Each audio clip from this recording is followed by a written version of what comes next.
નમસ્તે, હું છું પ્રકૃતિ. તમને ખબર છે, દર વર્ષે 20 માર્ચના રોજ વિશ્વ ચકલી દિવસ ઉજવવામાં આવે છે.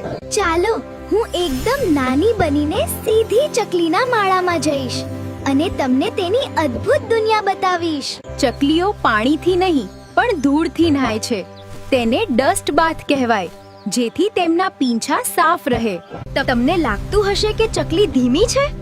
ના, તે કલાકના 40 થી 50 કિલોમીટરની સ્પીડથી ઉડી શકે છે. હવે જુઓ ચકલીનું જીવન ચક્ર.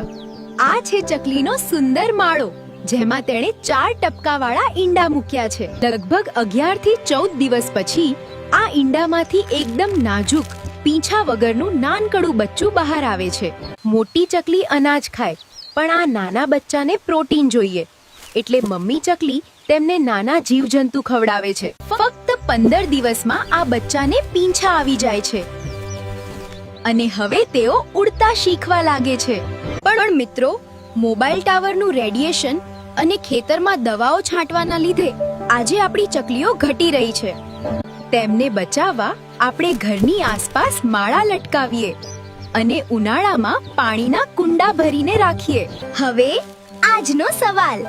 મેં વિડીયોમાં જણાવ્યું તેમ ચકલીઓ પાણીની જગ્યાએ શેનાથી નહાય છે? જવાબ કોમેન્ટ કરો.